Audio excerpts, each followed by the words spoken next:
پہلی چیز، کیا تم یہ گمان کرتے ہو کہ ہم نے تمہیں فضول پیدا کیا ہے، بیکار میں پیدا کیا ہے؟ جیسے کچھ لوگ سوچ کر کے بیٹھے ہیں آج، وَأَنَّكُمْ إِلَيْنَا لَا تُرْجَعُونَ، اور رب تعالیٰ فرماتا ہے کیا تم یہ گمان کر کے بیٹھے ہو کہ تم ہماری طرف نہیں لوٹائے جاؤ گے، ہماری طرف نہیں پھیرے جاؤ گے؟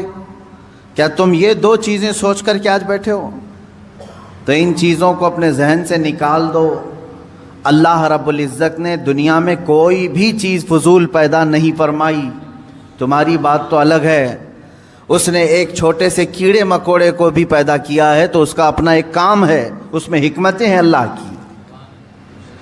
انسان تم تو اشرف المخلوقات ہو، اور آپ کو بیکار میں پیدا کرنا ہو ہی نہیں سکتا۔ اتنا بڑا دنیا کا عجوبہ ہے انسان کہ جسے سمجھتے سمجھتے آج دنیا ہزاروں سال کا سفر کر چکی لیکن اسے سمجھ نہیں سکی۔ مجھے یہ بتائیں، ترقیات کے اس زمانے میں جہاں ہر چیز بنائی جا چکی ہے لیکن دوسرا انسان پیدا کیا نہیں گیا، آج تک دنیا میں روبوٹ تو بنے ہوں گے لیکن تمہارے دلوں کے اندر جو فیلنگز ہے وہ کون ڈالے گا اس کے اندر؟ ایک دوسرے سے محبت کرنا یا نفرت کرنے کے جو جذبے ہیں یہ کون اس مشین کے اندر ڈال سکے گا؟ انسان کو تو اللہ تعالیٰ نے بیکار میں نہیں بنایا، یہ ایک ایسا عجوبہ ہے کہ دنیا کی ساری مخلوقات جتنی بھی اللہ رب العزت کی ہیں ان میں افضل اسے بنایا ہے۔ جب افضل چیز کو کوئی اس طرح سے بیکار میں نہیں چھوڑتا دنیا میں، تمہارے پیدا کرنے کا کوئی تو مقصد ہوگا، کیوں تمہیں دنیا میں بھیجا گیا ہے؟ پہلی چیز یہ ہے کہ بعض لوگ یہ گمان کر کے بیٹھے ہیں میں تو ایسے ہی بیکار میں پیدا کیا گیا ہوں۔ وَأَنَّكُمْ إِلَيْنَا لَا تُرْجَعُونَ، اللہ رب العزت فرماتا ہے کیا تم یہ سوچ کر کے بیٹھے ہو کہ ہماری طرف نہیں لوٹائے جاؤ گے؟ جو من میں آ رہا ہے وہ کرتے جا رہے ہو، کیا تمہارے ذہن میں یہ بات نہیں کہ مجھے ایک دن لوٹ کر کے اس بارگاہ میں جانا ہے جس نے مجھے پیدا کیا ہے؟ یہ دو چیزیں اگر کسی ذہن میں آ جائیں، میں سمجھتا ہوں کہ اس نے اپنی زندگی کی پوری نصیحت حاصل کر لی۔ پہلی چیز، اسے یہ معلوم ہو کہ میں کیوں پیدا کیا گیا ہوں۔ دوسری چیز، اس کے ذہن میں یہ یقین ہو جائے کہ مجھے لوٹایا جائے گا، مجھے لوٹایا جائے گا، ایک جگہ مجھے کھڑا کیا جائے گا، وہ آخری دن ہوگا۔ تو یہ دو چیزیں جس ذہن میں بیٹھ گئیں، نقش ہو گئیں، میں سمجھتا ہوں پھر مزید اسے تقریروں کی بھی ضرورت نہیں ہوگی، مزید اسے نصیحت کی بھی ضرورت نہیں ہوگی۔ اسی لیے میرے آقا صلی اللہ تعالیٰ علیہ وسلم نے ارشاد فرمایا کہ تمہارے درمیان دو نصیحت کرنے والے ہمیشہ رہیں گے، سمجھانے والے ہمیشہ رہیں گے، ایک قرآن پاک ہے اور دوسرے موت۔ موت تمہیں سمجھاتی رہے گی کہ ہر ایک کو لوٹنا ہے اللہ کی بارگاہ میں، ہر ایک کو پلٹ کر کے جانا ہے رب ذوالجلال کی بارگاہ میں۔ اور پھر بزرگوں نے یہ روایات میں بیان فرمایا جس بندے کو یہ دو چیزیں سنوار نہیں سکی، تیسری کوئی چیز اسے سدھارے گی بھی نہیں۔ موت لوگوں کی دیکھتا ہے، جنازے اٹھاتا ہے، اپنے ہاتھوں سے دفن کرتا ہے، مٹی ڈال کر کے آتا ہے، پھر اس کے ذہن میں یہ بات کیوں نہیں آتی کہ مجھے بھی اسی مقام پر آنا ہے، مجھے بھی اپنا پورا سفر طے کر کے یہیں آنا ہے۔ اب یہاں پر میں ایک مختصر سی مثال دوں گا۔ مجھے یہ بتائیں، ہبلی ریلوے اسٹیشن پر ٹرین رکی ہوئی تھی، کوئی بندہ جلدی سے چڑھ کر کے بیٹھ گیا ہے، ہم نے اس سے پوچھا کہاں جا رہے ہو؟ کہا پتہ نہیں ہے، معلوم نہیں ہے۔ کہاں سے آئے ہو؟ کہا معلوم نہیں مجھے، وہ بھی نہیں معلوم۔ تو آپ کی نظر میں ایسا بندہ کیا ہوگا؟ پاگل ہی تو ہوگا، بیچارے کو یہ بھی نہیں معلوم کہاں سے آیا ہے اور زبردستی چڑھ کے بیٹھ گیا ہے، اسے یہ بھی نہیں معلوم ٹرین جا کہاں رہی ہے۔ دنیا میں یہ دو چیزیں جسے نہیں معلوم اسے بیوقوف نہیں، مہا بیوقوف کہیں، جسے یہ معلوم نہیں کہ وہ کہاں سے آیا اور کہاں جا رہا ہے۔ سفر یوں ہی نہیں ہوتا، آپ ایک بس میں بھی بیٹھتے ہیں تو پوچھ کر بیٹھتے ہیں کہ یہ کہاں جا رہی ہے۔ ہر ایک انسان کو اپنی منزل معلوم ہے۔ اے انسانوں، تمہیں اپنی اس پوری لائف کی ڈیسٹینیشن کیوں نہیں معلوم کہ تمہیں کہاں تک جانا ہے، تمہیں کہاں تک پہنچنا ہے؟ ایک بات تو قرآن نے ہمیں بتا دیا ہے کہ ہم آئے کہاں سے تھے؟ جنت سے آئے تھے، کیونکہ ہمارے باپ کا وطن ہے جنت. آدم علیہ السلام وہاں رکھے گئے تھے, وہ اتارے گئے دنیا میں, ایک لمبا سفر طے کیا. ہم دنیا میں آئے ہیں جنت سے, ہماری روحیں جنت سے آئی ہیں. ہمیں ہمارا اوریجن تو معلوم ہے کہ کہاں سے آئے ہیں, لیکن اکثر یہاں بھول گئے, غلط ٹرینوں میں چڑھ گئے, انہیں معلوم ہی نہیں ہے جانا کہاں ہے. آج اگر تم نے طے نہیں کیا کہ جانا کہاں ہے تو زندگی تمہیں ایسے چوراہے پر لے جائے گی جہاں تم گمراہ ہو جاؤ گے, تمہیں پتہ بھی نہیں چلے گا.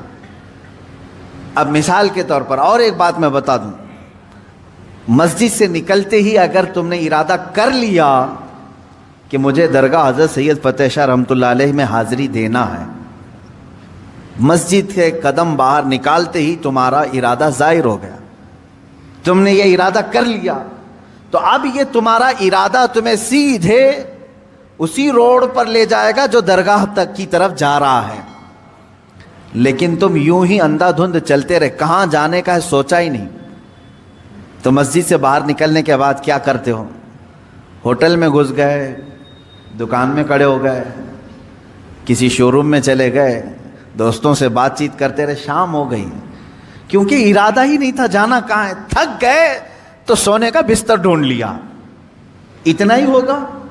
تمہاری لائف میں بھی یہی ہے میرے عزیز. زندگی اسی طرح ہے کہ تم نے اگر آج طے نہیں کیا کہ ہمیں جانا کہاں ہے تو اسی طرح بھٹکتے رہو گے, کبھی پان کی دکان, کبھی ہوٹل کی چائے کی کٹے, اور یہ تمام چیزیں تو ٹھیک ہے, لیکن انسان ایسا بھٹکتا ہے کہ اسے پتہ ہی نہیں چلتا کہ مجھے کس جگہ پر کھڑا ہونا ہے.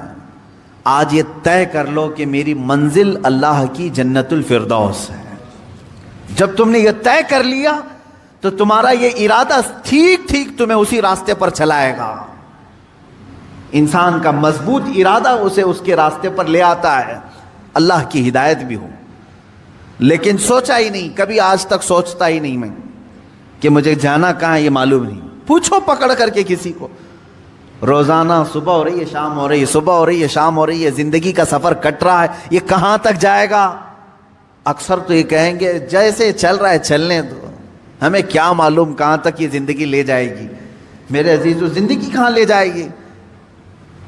تم اسی طرح پنچر گاڑی میں بیٹھو گے تو پتہ نہیں کہیں پر بھی ٹائر پھٹے گا. اور ایسے ہی ہوتا ہے جیسے آپ یہاں سے نکلے اور ڈیسٹینیشن معلوم نہیں تھا, زندگی بھر گھومتے رہے اور جب تھک گئے تو قبرستان میں سو گئے. تمہیں اٹھا کر کے سلا دیا گیا, ہو گئی زندگی ختم ہو گئی. لیکن وہ بندہ جسے اپنا ڈیسٹینیشن معلوم ہے, جسے اپنی منزل معلوم ہے, جسے اپنا گھر معلوم ہے, وہ بھٹکتا نہیں, اسی راستے پر چلتا ہے. میرے پاس ٹائم کم ہے, مجھے جانا یہاں تک ہے. وہ تیزی سے دوڑتا ہے, یا سواری ملے تو اس پہ سواری پہ بیٹھ جاتا ہے. اب مجھے یہ بتائیں, تمہارے آپ کے ارادوں میں یہ ہے کہ یہاں سے مجھے اجمیر شریف جانا ہے, آپ کے پاس فقط 2 دن کا وقت ہے, آپ کوئی انتظام نہیں تھا, پیدل ہی نکل پڑے. تھوڑی دیر کے بعد دوڑنے لگے کہ نہیں 2 ہی دن کا ٹائم ہے, جلدی پہنچنا ہے. اس کے بعد پھر کوئی بیل گاڑی آئی, اس میں چڑھ گئے, جا رہی ہے یہ, مجھے جہاں تک لے جائے, مجھے فاسٹ ہونا ہے. تھوڑی دیر کے بعد کوئی بائک والا آیا, وہ لے کے گئے. تھوڑی دیر کے بعد بس آئی, اس میں چڑھ گئے. تھوڑی دیر کے بعد ٹرین مل گئی, اس میں چڑھ گئے. یعنی آپ اس راستے پر ہر فاسٹ جانے والی چیز کو ڈھونڈ رہے ہیں اور بڑھتے جا رہے ہیں, کیونکہ 2 دن کا ٹائم ہے. اور بڑھتے بڑھتے اتنی تیزی سے پہنچ گئے کہ وقت سے پہلے آپ اجمیر معلیٰ پہنچ گئے. یہ زندگی کی دوڑ ہے.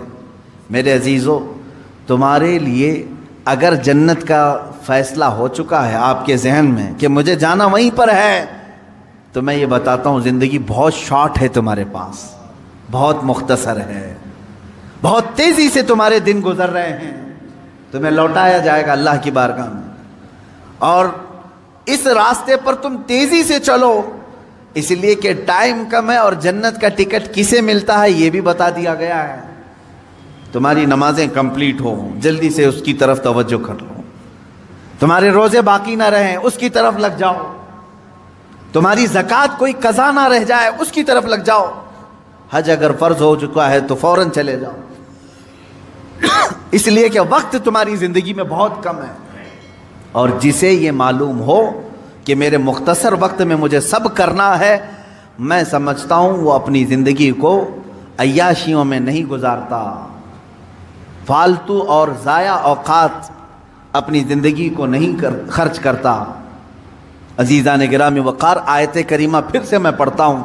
اللہ رب العزت ارشاد فرماتا ہے، افحسبتم انما خلقناکم عبثا، کیا تم یہ گمان کر کے بیٹھے ہو کہ ہم نے تمہیں بیکار میں پیدا کیا ہے؟ عزیزان گرامی وقار، ایک جو چھپکلی ہوتی ہے، ایک کاکروچ سمجھ لیں، جھینگر، اس کو بھی اللہ نے بیکار میں نہیں بنایا، اس کے وجود کا کوئی نہ کوئی مقصد ہے۔ لاکھوں اس کی مخلوقات ہیں، ہر ایک کے پیدا کرنے میں کوئی نہ کوئی حکمت ہے جو پیدا کرنے والا جانتا ہے۔ اب تم جیسی مخلوق کو، ہم جیسی مخلوق کو اللہ کیا بیکار پیدا کیا ہے؟ اگر تمہارا یہ ارادہ ہے کہ ہمیں بیکار نہیں پیدا کیا گیا ہے تو پھر اپنا وقت بیکار کیوں ضائع کرتے ہو؟ اپنے اوقات کو فضول کیوں برباد کرتے ہو؟ اس وقت کو وہ بندہ فضول نہیں خرچ کرے گا جو یہ گمان کرتا ہے کہ اللہ نے مجھے بیکار میں نہیں بنایا، مجھے بیکار میں نہیں پیدا کیا ہے۔ اے عزیزو، اللہ تبارک و تعالیٰ نے مقصد زندگی بھی ہمیں دوسری جگہ پر بیان کر دیا کہ تمہیں پیدا کرنے کا مقصد کیا ہے۔ وَمَا خَلَقْتُ الْجِنَّ وَالْإِنسَ إِلَّا لِيَعْبُدُونِ، میں نے جنات اور انسان کو صرف اس لیے پیدا کیا ہے کہ وہ میری عبادت کریں۔ تم پیدا کیے گئے ہو رب کائنات کی عبادت کے لیے۔ یہ کیسا بھولا انسان ہے، اس ایک چیز کو چھوڑ کر کے ساری چیزیں کرنے لگ گیا، جس کے لیے پیدا کیا گیا تھا وہی چھوڑ دیا۔ یہ ایسے ہی اس کی مثال ہے کہ ایک چرخہ جو ہوتا ہے، مشین، کپڑے سینے والی مشین، کس کام کے لیے ہوتی ہے؟ کپڑے سل کر کے دے، لیکن وہ مشین جو ہے ایڈوانس بن گئی اس زمانے، وہ پریس کر کے بھی دے رہی ہے، کپڑا پریس کر کے بھی دے رہی ہے، کپڑے کو طے کر کے بھی دے رہی ہے، کپڑے کو دھل کے بھی دے رہی ہے، ایڈوانس ہو گئی۔ سلائی مشین کی بات کر رہا ہوں میں، فار ایگزامپل میں مثال بتا رہا ہوں۔ پریس کر کے بھی دے رہی ہے، دھلائی کر کے بھی دے رہی ہے، طے کر کے بھی دے رہی ہے، سکھا کر کے بھی دے رہی ہے، لیکن ایک کام نہیں کر رہی ہے، کپڑا نہیں سل پا رہی ہے، کپڑا سل نہیں پا رہی ہے۔ تو آپ کیا کہیں گے؟ پھر اس کو سلائی مشین کیوں کہہ رہے ہیں؟ یہ تو دھلائی مشین ہوئی نا، یہ تو پریس کرنے والی ہوئی نا، یعنی ایڈوانس سارے کام کر رہی ہے، لیکن جس کام کے لیے اس کو سلائی مشین کہا جا رہا تھا وہ کام نہیں کر رہی ہے، سل نہیں پا رہی ہے۔ سیم یہی مثال کچھ انسانوں کی ہے، یہ سارے کام کر رہا ہے دنیا میں، بہت سارے کام کر رہا ہے، لوگوں کا دل رکھنے میں صبح سے شام کر دیتا ہے، شام سے صبح کر دیتا ہے، پھر بھی لوگ اس سے راضی نہیں ہو پاتے۔ وہ اپنے گھر بنانے میں اتنا مصروف ہے کہ خون پسینہ ایک کر چکا ہے، وہ اپنی دکان سجانے کے لیے اپنے کمر توڑ چکا ہے، سب کر لیا، لیکن جس کام کے لیے بنایا گیا تھا وہ عبادت وہی نہیں کر پا رہا ہے، اسی چیز میں غافل ہے۔ اسی لیے میرے عزیزو، جو انسان اپنا مقصد زندگی بھول جائے، اس کی ایک ہی اس کا انجام ہے، اس کا ایک ہی رزلٹ ہے۔ مثال کے طور پر میں اپنے گھر واشنگ مشین لایا کپڑے دھلنے کے لیے، کس کام کے لیے؟ کپڑے دھلنے کے لیے، لیکن اب وہ کپڑے دھلنا چھوڑ چکی ہے، ریپیئر کرایا پھر بھی ریپیئر نہیں ہو رہی، آخر کام کیا بچا؟ اس کو کباڑ خانے میں ڈالنا ہے، بھنگار میں ڈالنا ہے، اسکریپ۔ جس کام کے لیے میں مشین لیا تھا وہ نہیں کر رہی ہے، اس کا صرف ایک ہی کام ہے، اسکریپ، کیونکہ دوسرا خریدتا بھی نہیں، ٹوٹی ہوئی مشین کو، بیکار مشین کو خریدتا بھی کوئی نہیں، اسکریپ میں جائے گی۔ یاد رکھ لو، جس مقصد کے لیے تمہیں اللہ نے بنایا، عبادت، اگر اس میں کامیاب نہیں ہو سکے تو اسکریپ کا اڈا جہنم ہے، وہی ڈالا جائے گا۔ یہ بیکار کی تمام چیزیں وہیں پر ڈال دی جائیں گی۔ جنہوں نے اپنے آپ کو تباہ کیا، اپنے آپ کو برباد کیا، ان کا ٹھکانہ دوزخ ہے، کیونکہ تم نے جس مقصد کے لیے اللہ نے تمہیں بنایا، اسی مقصد کو چھوڑ کر دنیا کو راضی کرنے میں لگ گئے۔ اب میں آپ کو بتاتا ہوں،